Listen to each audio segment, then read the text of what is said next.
أهلا بيكم في حلقة جديدة من حلقاتنا. النهاردة هنشتغل على الجبنة البيتي البيضة.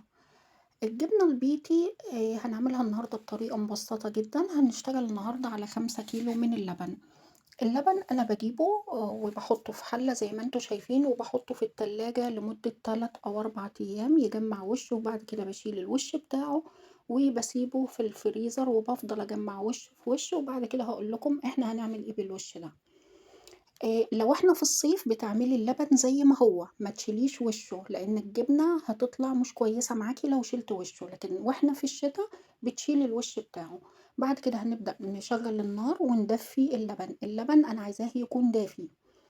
بعد كده إزاي نضبط الملح بتاعه؟ زي ما أنتم شايفين كده المغرفة، يعني كل مغرفة من دول مليانة ملح ل2 كيلو لبن. أنا عاملة 5 فحطيت أول مغرفة، تاني مغرفة، وبعد كده المغرفة التالتة يا دوب نُصّها فقط علشان الكيلو الخامس. بعد كده بادوّب الملح بشكل كويس جدًا، وباجيب حاجة من العطار اسمها أجزة. الأجزة دي لكل 2 كيلو معلقة كبيرة. حطيت برضه أول معلقة، تاني معلقة، والمعلقة التالتة عادي حطيت معلقة كاملة ما فيش مشكلة. هي دي اللي بتخلّي اللبن يمسك ويدّيني قوام الجبنة اللي أنا عايزاه. هنا بابدأ أغطّيها وباسيبها على جنب. لو إحنا في الصيف يا دوب هُم ساعتين 2، ولو إحنا في الشتا باسيبها حوالي 4 أو 5 ساعات، ولازم تكون متغطية.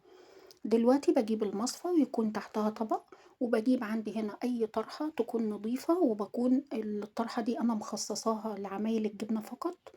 باقسمها بالنُص علشان ما تبقاش كبيرة معايا. باحط أول جزء منها هنا، وباجيب الجبنة زي ما أنتم شايفين بعد ما ده أصبح قوامها معايا. الشوية اللي فوق دول شوية شرشة ما فيش منهم مشكلة. شوفوا بقى قوامها نازل عامل إزاي. هابدأ أنزّل نُص الكمية هنا، والنُص التاني هاحطه في طبق تاني علشان المصفى مش كبيرة معايا. وبعد كده هاقفل عليها بشكل كويس جدًا زي ما أنتم هتشوفوا. هالِف الطرحة أو الشاشة اللي أنا باستخدمها، ألفّها وأبرمها بشكل كويس وأقفل عليها علشان تبدأ تنزّل الشرشة بتاعتها وقوامها يتماسك معايا. عايزة أقول لكم إن بتزوّدي، يعني زوّدي، هي لسه هتخِس خالص، لسه هتنزّل الشرشة بتاعتها وهتخِس، مش هتبقى تخينة بالمنظر اللي أنتم شايفينه ده. أجيب الجزء التاني وهاعمله. بعد كده باسيبها على جنب حوالي 4 أو 5 ساعات تنزّل الشرشة بتاعتها براحتها خالص، وبعد كده هاجيبها وأقطّعها القطع اللي أنا عايزاها، قطع كبيرة، قطع صغيرة، زي ما أنتِ عايزة. وباجيب الشرشة هنشوف دلوقتي وإحنا بنغليها. المهم عايزة أقول لكم معلومة، إن بعد ما باحط الجبنة في الشرشة، عايزة أقول لِك معلومة مهمة جدًا. لو أنتِ عايزة الجبنة تفضل جديدة معاكِ، بتبيتيها في المطبخ يوم واحد فقط لا غير، وبعد كده بتاخديها وتوديها التلاجة. هتفضل بقوامها جديد، بتقعد عندي بالأسبوعين 3 من أول قطعة لآخر قطعة وهي لسه جديدة. طيب لو أنا عايزة الجبنة تبقى قديمة، باسيبها برّه التلاجة، ما تدخليهاش التلاجة. تمام كده؟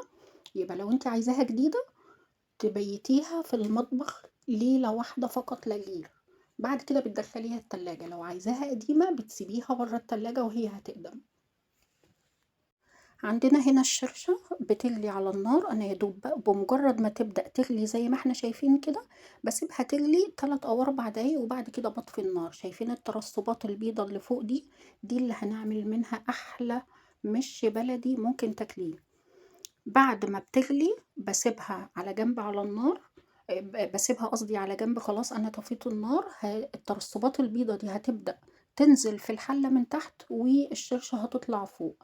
الشرشة بعد ما بردت باشيلها وباحطها على الجبنة زي ما إحنا شايفين كده، باقطّعها وباحط معاها فلفل أخضر حامي.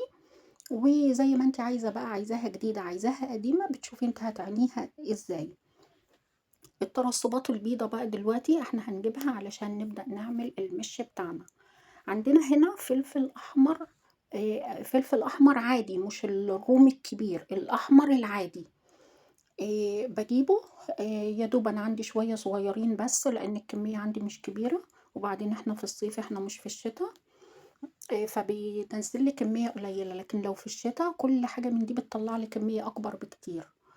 آآ باجيب الفلفل، باجيب الأول اللبن ده، باحط عليه كوباية واحدة فقط لا غير من اللبن، علشان الشرشة دي بتبقى يعني إلى حدٍ ما مالحة شوية، فكوباية اللبن بتخلّي لي قوام المِش كويس، وفي نفس الوقت بتشد الملوحة شوية. عندي هنا الفلفل الأحمر، ومعاه واحدة بس من الفلفل الأحمر الحامي، باحط عليهم شوية لبن من اللي عندي دول وباضربهم في الخلاط. بعد كده عندي هنا حتة جبنة قديمة من عندي باجيبها باقطعها باكسرها بالشوكة كده وباحطها عليه، وبعد كده بابدأ أجيب باقي كمية اللبن كلها وباحطها عليه، وكده أصبح المِش جاهز عندنا. كده المِش زي ما باقول لكم أصبح جاهز عندنا. أجيب البرطمان بتاعي، ده برطمان أنا عندي فيه من قبل كده بازوّده، والباقي أنا باحطه في كيس تلاجة، أنا مش بابقى محتاجة عندي في البيت أكتر من برطمان واحد. هُم بقى وصاحب نصيبهم الله أعلم لسه هاودّيهم لمين. في النهاية أنا باورّيكم شوفوا اللبن طلّعنا منّه جبنة وطلّعنا منّه مِش، ولسه هنطلّع منّه كمان سمنة بلدي. تابعوني وأنا هانزّل لكم الlink بتاع السمنة البلدي اللي أنا عملته من الوش إن شاء الله. آآ لو الفيديو عجبكم أتمنى إن أنتم تدعموني بلايك وسبسكرايب وتفعّلوا الجرس عشان يوصلكم كل جديد، والسلام عليكم.